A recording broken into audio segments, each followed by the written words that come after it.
വാർത്തകൾ തുടരുന്നു. രാജ്ഭവനിലെ ഭാരതാംബയുടെ ചിത്രം വെച്ച ചടങ്ങിൽ നിന്ന് പ്രതിഷേധിച്ച് ഇറങ്ങിപ്പോയി മന്ത്രി വി ശിവൻകുട്ടിക്കെതിരെ രാജ്ഭവൻ. മന്ത്രി പ്രോട്ടോകോൾ ലംഘനം നടത്തിയെന്നും ഗവർണറെ അപമാനിച്ചുവെന്നും രാജ്ഭവൻ. ഭരണഘടന അനുസരിച്ച് സത്യപ്രതിജ്ഞ ചെയ്ത മന്ത്രി ഗവർണറെയും ഓഫീസിനെയും അപമാനിച്ചു. ശിവൻകുട്ടി തെറ്റായ മാതൃക സൃഷ്ടിച്ചെന്നും രാജ്ഭവൻ പ്രസ്താവനയിൽ പറഞ്ഞു. സാജു വിശദാംശങ്ങൾ നൽകും. സാജു, മന്ത്രി പി പ്രസാദിന് പിന്നാലെ എതിർപ്പ് പ്രകടമാക്കിക്കൊണ്ട് മന്ത്രി വി ശിവൻകുട്ടിയും ഇറങ്ങിപ്പോന്നത് നിശ്ചയമായും രാജ്ഭവന് വലിയ അവഹേളനം ഉണ്ടാക്കിയിട്ടുണ്ടാകുമെന്നുള്ള കാര്യത്തിൽ ഒരു തർക്കവുമില്ല. ഇപ്പോൾ ഗവർണറുടെയോ രാജ്ഭവന്റെയോ ഒരു പ്രതികരണം നമ്മൾ പ്രതീക്ഷിച്ചതായിരുന്നു. അതൊരു വാർത്താക്കുറിപ്പിന്റെ രൂപത്തിലെങ്കിലും ഇപ്പോൾ പുറത്തു വന്നിരിക്കുന്നു. എന്താണ് ഇതിന്റെ ഉള്ളടക്കം? സൈഫുദ്ദീൻ, പി പ്രസാദിന് ചെയ്തതിനേക്കാൾ ഗുരുതരമായ തെറ്റ് വി ശിവൻകുട്ടി ചെയ്തിരിക്കുന്നു എന്നാണ് ഗവർണറും രാജ്ഭവനും വിലയിരുത്തുന്നത്. ഇന്ന് വി ശിവൻകുട്ടി എടുത്ത നടപടി അത് ഗവർണർ വേദിയിലിരിക്കുമ്പോഴായിരുന്നു. അതുകൊണ്ട് തന്നെ അത് പ്രോട്ടോകോളിന്റെ കടുത്ത ലംഘനവും ഗവർണറുടെ ഓഫീസിനോടും ഗവർണറോടുമുള്ള അപമാനവുമാണ് എന്നാണ് വാർത്താക്കുറിപ്പിലൂടെ രാജ്ഭവൻ വിശദീകരിക്കുന്നത്. ഭരണഘടനാ തലവനാണ് ഗവർണർ. ഭരണഘടനയോടുള്ള കൂറ് പ്രഖ്യാപിച്ചുകൊണ്ട് സത്യപ്രതിജ്ഞ ചെയ്ത മന്ത്രി ഈ മോശം പെരുമാറ്റത്തിലൂടെ ഗവർണറുടെ ഓഫീസിന് പുറമെ ഗവർണറെയും വ്യക്തിപരമായി അപമാനിച്ചിരിക്കുന്നു എന്നാണ് രാജ്ഭവൻ വാർത്താക്കുറിപ്പിൽ വിശദീകരിക്കുന്നത്. ഗവർണറുടെ പെട്ടെന്നുള്ള പുറത്തുപോകൽ മന്ത്രിയെ അറിയിക്കാൻ പോലും മെനക്കെട്ടിട്ടില്ല. പ്രോട്ടോകോൾ അനുസരിച്ച് ഗവർണറുമായി വേദി പങ്കിടുന്നവർ ഒഴികെ സദസ്സിൽ ആരുമായി ഗവർണർ വേദി വിട്ടുപോകുന്നത് വരെ പുറത്തു പോകുന്നതിന് വിലക്കുണ്ട് എന്നാണ് രാജ്ഭവൻ വാർത്താക്കുറിപ്പിൽ വിശദീകരിക്കുന്നത്. നിർഭാഗ്യവശാൽ വിദ്യാഭ്യാസ വകുപ്പ് കൈകാര്യം ചെയ്യുന്ന മന്ത്രി തന്റെ മോശം പെരുമാറ്റത്തിലൂടെ അഭൂതപൂർവമായ തെറ്റായ മാതൃക സൃഷ്ടിച്ചു. മാത്രമല്ല, മന്ത്രി മുൻകൂട്ടി തയ്യാറാക്കിയ ഒരു പ്രസംഗവുമായാണ് വന്നത്. അത് അദ്ദേഹം വായിക്കാൻ തിരഞ്ഞെടുത്തു. വരാനിരിക്കുന്ന ഒരു പോരാട്ടത്തിനുള്ള അദ്ദേഹത്തിന്റെ തയ്യാറെടുപ്പിന്റെ വ്യക്തമായ സൂചനയായിട്ടാണ് ഇതിനെ രാജ്ഭവൻ വിലയിരുത്തിയിരിക്കുന്നത്.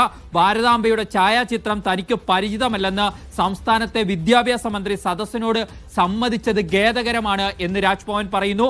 മന്ത്രിയിൽ നിന്നും ഗവർണറിൽ നിന്നും അവാർഡ് സ്വീകരിക്കാൻ എത്തിയ അച്ചടക്കമുള്ള സ്കൗട്ട് ആൻഡ് ഗൈഡ്സിന്റെ മുന്നിൽ മന്ത്രിയുടെ പ്രകടനം അസ്വസ്ഥതയുണ്ടാക്കുന്നു എന്നാണ് വാർത്താക്കുറിപ്പിൽ പറയുന്നത്.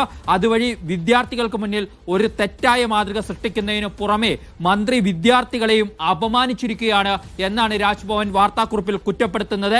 ഇന്നത്തെ സംഭവ വികാസങ്ങളെ രാജ്ഭവൻ ഗൗരവത്തോടെയാണ്, അതീവ ഗൗരവത്തോടു കൂടിയാണ് വീക്ഷിക്കുന്നത് എന്ന് പറഞ്ഞുകൊണ്ടാണ് ആ വാർത്താക്കുറിപ്പ് അവസാനിപ്പിക്കുന്നത്.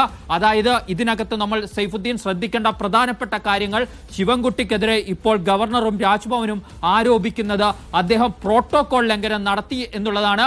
മറ്റൊന്ന്, സത്യപ്രതിജ്ഞാ ലംഘനം കൂടി നടന്നു എന്ന് പറഞ്ഞു വെക്കുന്നുണ്ട്. ഭരണഘടനാപരമായി ഗവർണറുടെ മുന്നിൽ സത്യപ്രതിജ്ഞ ചെയ്ത മന്ത്രി ആ ഗവർണറെയും അദ്ദേഹത്തിന്റെ ഓഫീസിനെയും അപമാനിച്ചിരിക്കുന്നു എന്ന പരാമർശത്തിലൂടെ വളരെ കടുത്ത സ്വഭാവത്തിലുള്ള ഒരു വാർത്താക്കുറിപ്പാണ് ഇപ്പോൾ രാജ്ഭവൻ പുറത്തിറക്കിയിരിക്കുന്നത് എന്ന് നമുക്ക് വീക്ഷിക്കാൻ കഴിയും. മാത്രമല്ല, അപ്പോഴും പക്ഷേ ഈ വിവാദമായ ഭാരതാംബ ചിത്രം അവിടെ നിലനിർത്തിയിരുന്നോ അതോ ഇല്ലയോ എന്ന കാര്യത്തിൽ ഒരു വ്യക്തതയും രാജ്ഭവൻ തരുന്നില്ല. സർക്കാർ ഈ ഭാരതാംബ ചിത്രത്തിന്റെ കാര്യത്തിൽ അവർക്ക് കൃത്യമായ എതിർപ്പ് നേരത്തെ തന്നെ വ്യക്തമാക്കിയതാണ്. ഒരു തവണ ഒരു മന്ത്രി അത് ബഹിഷ്കരിച്ച് പുറത്തു വന്നതുമാണ്. വീണ്ടും അത് ആവർത്തിക്കുന്നുവെങ്കിൽ ഭാരതാംബയുടെ കാര്യത്തിൽ ഒരു ഏറ്റുമുട്ടലിന് തയ്യാറായി ഗവർണറും രാജ്ഭവനും നിൽക്കുന്നുവെന്നാണല്ലോ. പ്രശ്നം കൂടുതൽ വഷളാവുകയാണ്. രാജ്ഭവന്റെ വാർത്താക്കുറിപ്പും ആ ഏറ്റുമുട്ടലിന് കൂടുതൽ കടുപ്പം പകരുകയാണ്. എന്താണ് ഇതിന്റെ അനന്തരഘട്ടം സാജു?